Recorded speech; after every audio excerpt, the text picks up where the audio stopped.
infrastructure that's already there, i.e. like just adding more cameras that we already have along the border. The next is surveillance infrastructure, just infrastructure that collects information, stores data, etc. So that's like cameras, AI, biometrics, etc. And some of the debates that I think will probably be happening is what exactly is surveillance. I can kind of talk about that more later though. So where is the resolution happening? It's on the southern border, so that's the boundary between the United States and Mexico. A couple key things to note about this location. There's lots of scrutiny over this location because of things like immigration, trade, security policies. You'll especially see this occur a lot in politics, so it would probably be useful to look into like Trump's border policies, Biden, Kamala, their border policies and the differences. This can also help if you're looking to run things like elections and politic-based arguments. The border has both natural barriers and man-made barriers. So an example of a natural barrier is the Rio Grande, which is just the river right along here. And then tons of man-made barriers, so things like fences, walls, and arguably surveillance. So one of the big distinctions to make is that normally kind of what's been in the literature so far is that like Trump's policy is more of a physical wall, so like actual fences, concrete walls, whereas Biden's proposal was kind of virtual walls, so things with like cameras and surveillance that act as a technical wall, but there isn't actually a wall there. So that is something to look into. Okay. One big thing that will come up with this topic, and is actually the reason why this topic was placed under a lot of scrutiny when it was first being voted for, is that the topic is not an excuse to be discriminatory. So an important thing to understand when you are looking through the literature for this topic is to actually comprehend what you are reading and writing. So looking out for rhetoric that uses words like alien, invasion, or criminals, or scapegoats things like increased crime or the downfall of a country's economy on immigrants, various types of dehumanization.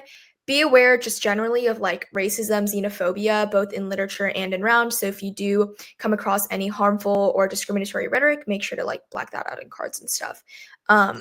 Obviously, with every topic, there will be like the risk that people are running harmful arguments, but I think especially with this topic, we're seeing a lot of problematic literature. Okay. Real quickly, I'm just going to cover the AF side. A couple common arguments. The first is cartels. So the uniqueness is just that cartel activity on the southern border is high right now. So that's things like increased trafficking, increased violence. Trafficking can be goods and illegal human trafficking, sex trafficking, etc. And you want to kind of look into reasons why the status quo is bad. So two ways that you could do this is just by saying there are more cartels than surveillance can handle, which in and of itself is probably a reason to affirm because you're expanding that surveillance, which I would be careful with this one because you were kind of assuming that surveillance works in the first place. Or the second thing is that current surveillance is failing. So if you choose to go with the route of like defining expansion as like innovation and things like that, then you can just say that current technology is insufficient and that affirming is kind of a way to solve. And then you can say that increasing surveillance solves because it's deterrence. So more things like cameras, satellites, drones, things like that prevent trafficking and cartel activity from happening in the first place. You can also say that like specific cartel activity would be deterred, and you can also just prevent the actual activity from happening in the first place. So this is kind of where the what is surveillance debate might come in, because I know that some people could argue that putting like boots on the ground, as in putting men on the ground, is technically surveillance. And obviously that's a debate that you can have in round.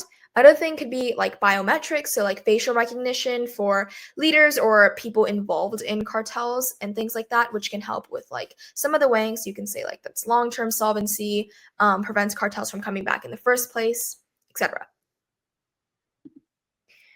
A similar argument, and kind of following along the lines of the arguments that you should be making on the AF, is trafficking. So you're just kind of saying that trafficking on the border is super high right now, whether that's goods, people, sex trafficking, etc., like I mentioned before.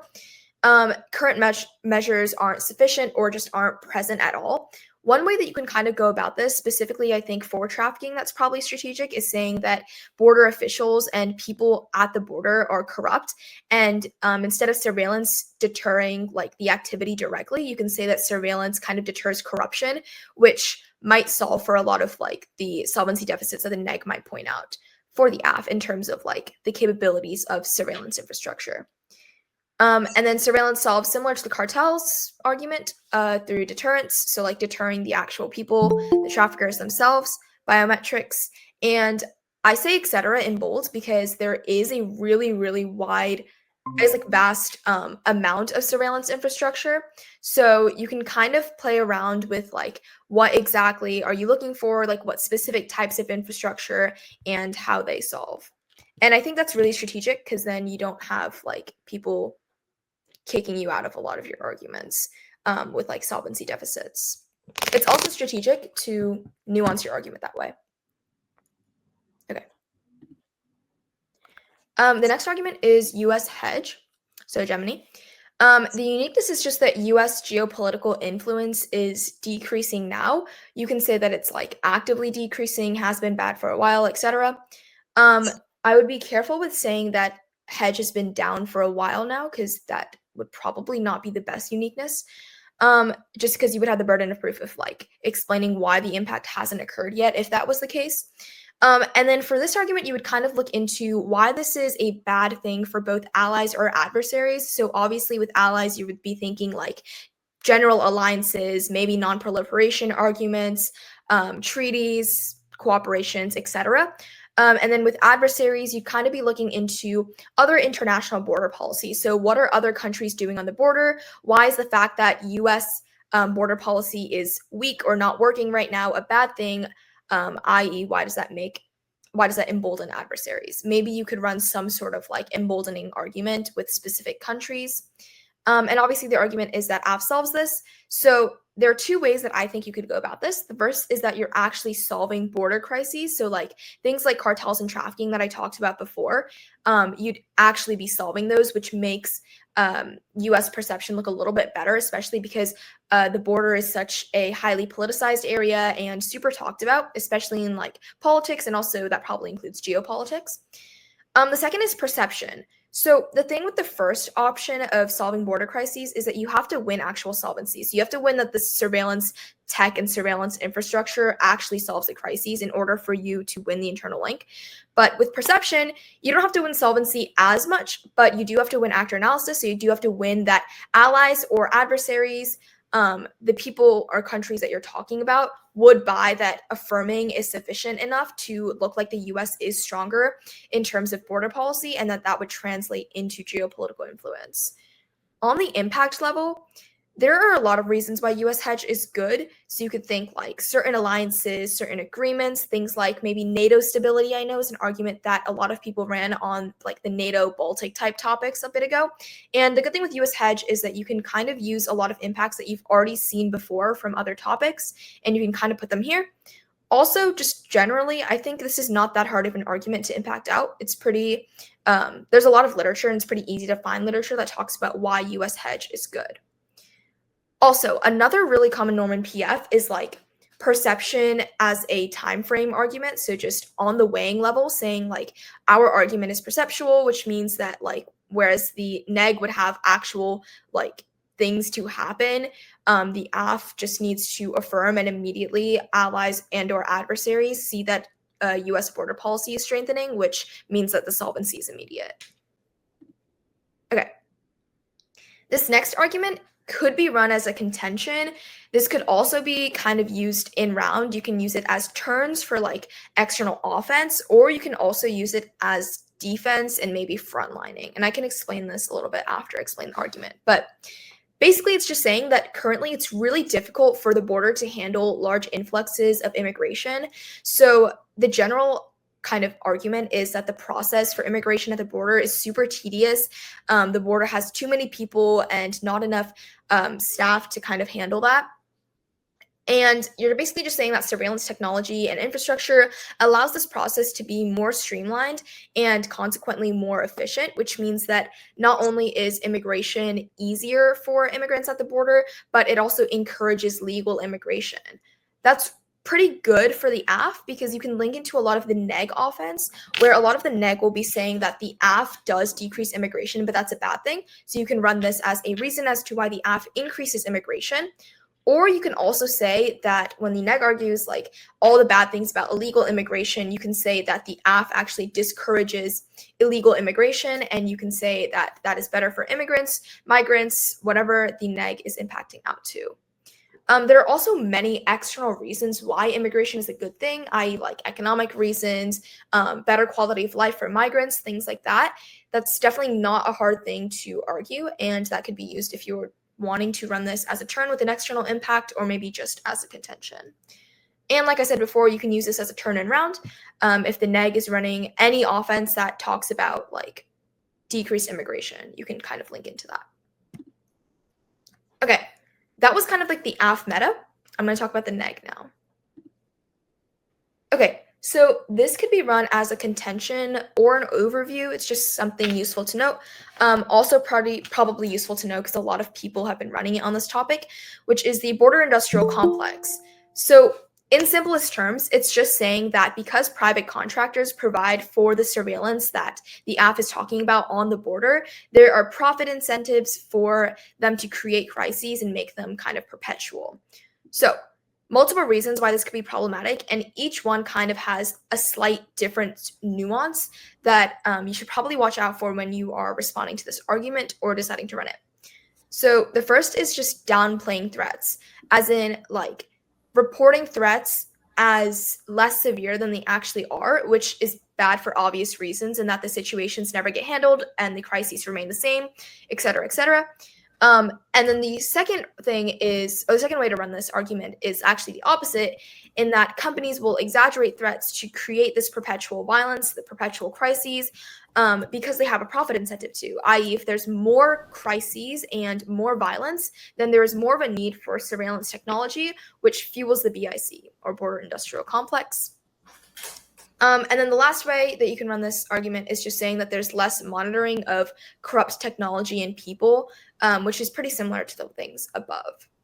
So the advantages to this argument is that the AF's burden of solvency increases a lot, because the AF is saying that surveillance inherently will solve all of these problems like cartels and trafficking, but that assumes that surveillance is inherently a good thing. Whereas the BIC is a really strategic argument because it's arguing that the more you affirm, the worse the problems get. This is really good for the neg because not only does it kick AF out of a lot of their offense and probably serves as terminal defense if implicated correctly, it's also really useful because it'll supercharge a lot of the neg arguments. I noted here that neg structural violence arguments would kind of be supercharged, but I think this kind of applies to like all neg arguments as well. So you would kind of just be saying that like the border industrial complex means that violence continues or even at a worse rate than without the AF, and that is more of a reason to negate.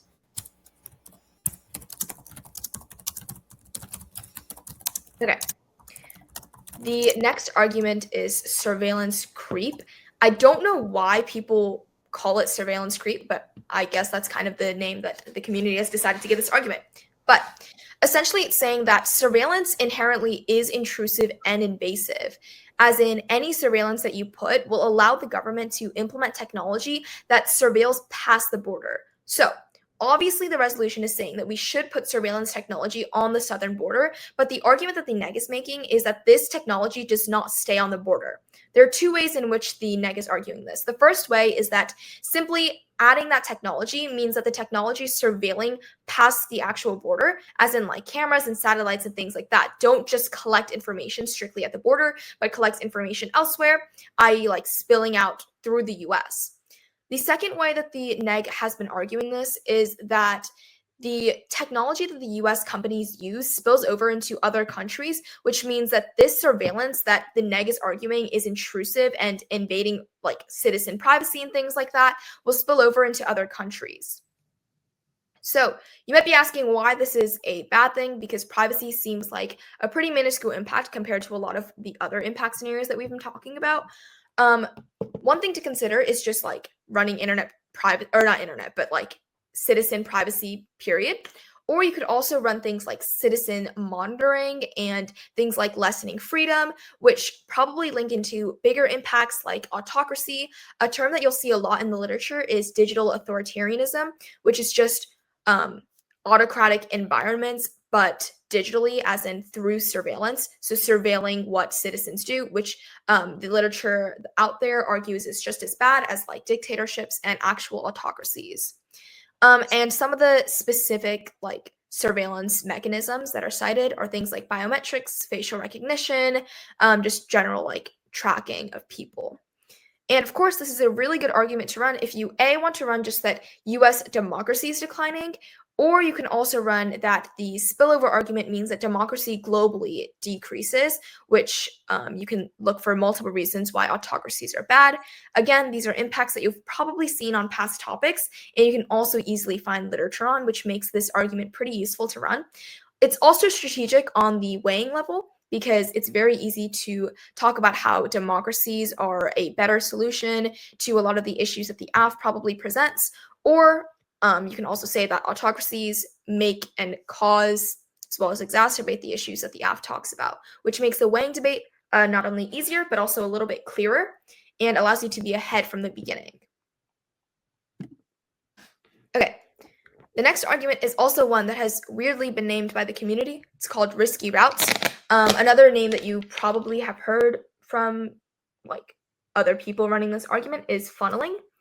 And it's basically just saying that people looking to cross the border will want to cross the border whether or not there's surveillance, which means post-AF, people will just resort to riskier routes, as in more dangerous ways to pass the border. So there are a couple ways you could go about this argument. The premise is pretty similar for all of them.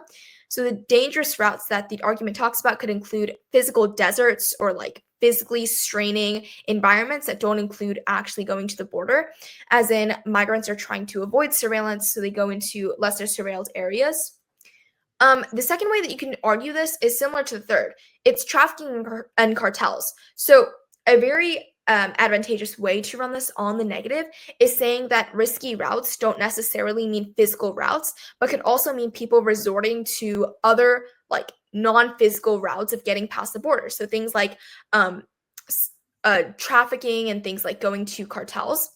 The way that you could impact this argument kind of strategically is by saying that not only is that really bad for migrant deaths, that also supercharges cartels because it's adding members and adding victims to cartels, which worsens the impact that the AF might impact out to. Another thing is you can just talk about migrant deaths. Obviously, if migrants are funneling into more dangerous areas, then you're going to see a huge increase in migrant deaths. You can also run this with a structural violence argument, talking about like dehumanization of migrants, government ignorance, and under prioritization of migrants and people at the border generally, which is also strategic and an argument with a lot of literature out there. Okay. Another argument that is commonly run on the neg is remittances. So US remittances are currently crucial to a lot of Latin American countries and their economies, and that's because you'll see that a lot of the US remittances that are sent to those countries are by undocumented immigrants that would be deterred by surveillance. And this argument kind of has also two branches that you could run it on. So you can say that surveillance deters legal immigration, which generally decreases remittances, but you can also run that link that talks about undocumented immigrants. So the argument is basically just that remittances are vital to sustaining the economies of these Latin American countries, which means post-AF you'd see a lot of economic collapse throughout these countries. Maybe you can talk about a specific country if you find good literature that talks about like specific economies being held up by US remittances, or you can talk about things like Latin American instability and link that back to economic problems.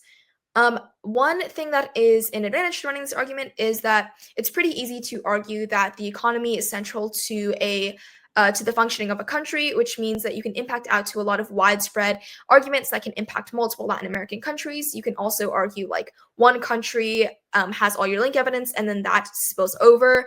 So there is a lot of ways that you can impact out this argument, and I think it's pretty strategic.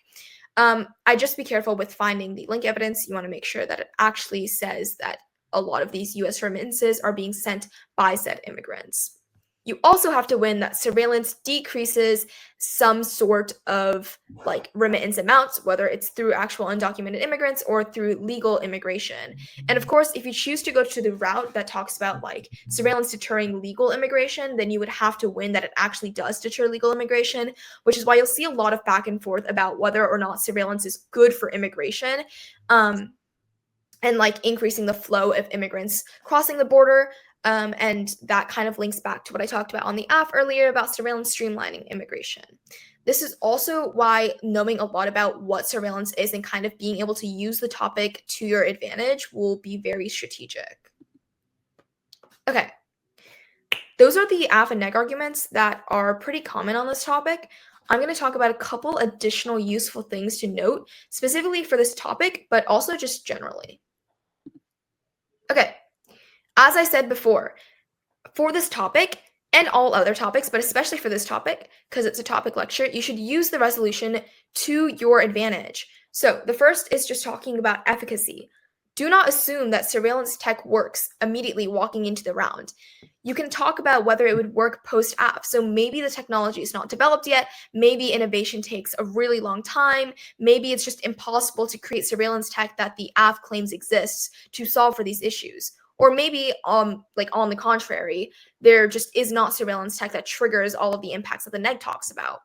So for the neg, you just make the implication that if the surveillance tech does not work, there is no reason to put it there. That's terminal defense on the AF. And also you can say like things like funding or trade-off arguments, things like that are also independent offensive reasons to negate.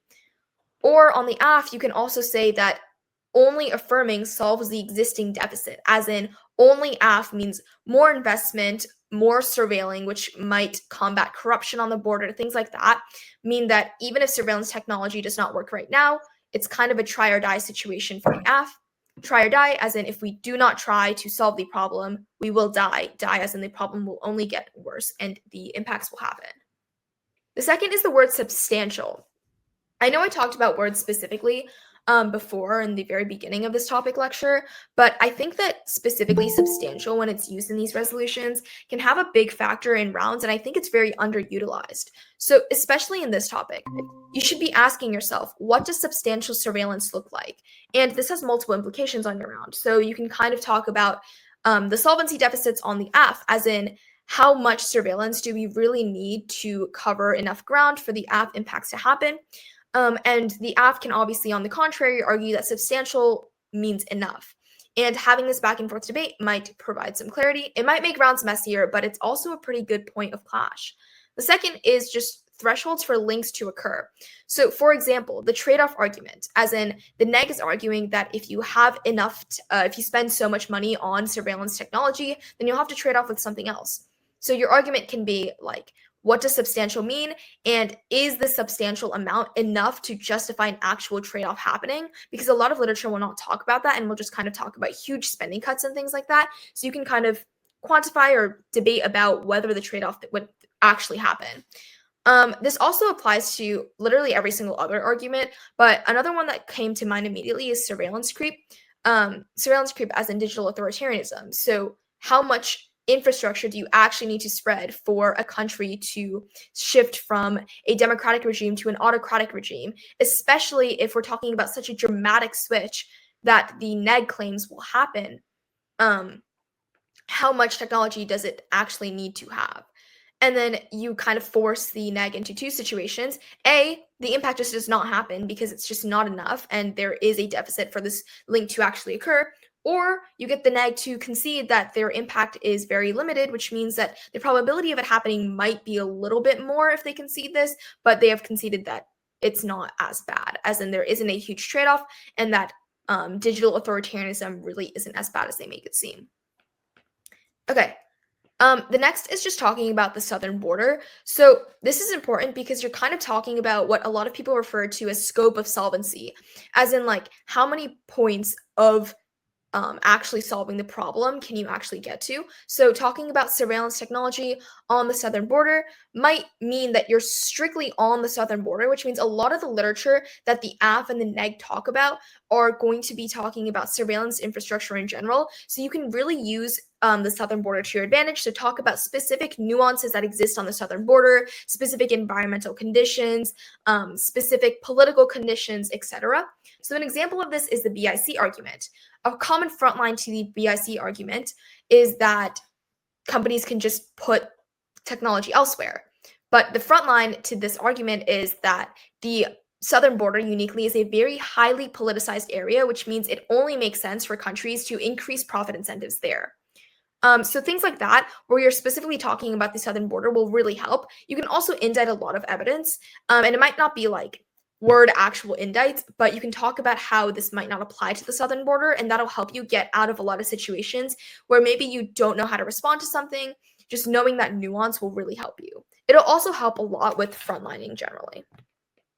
Okay, you can also talk about the location of affirming, changing anything. That's kind of very similar to what I talked about before, but does the location of where you put this surveillance technology affect the efficacy, the scope of impact, etc.?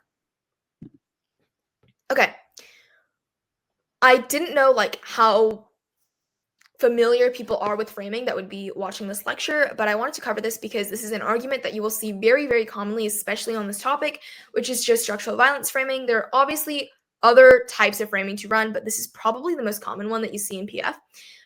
And the default method of evaluating rounds for judges is utilitarianism, so it's just what is the most good for most people.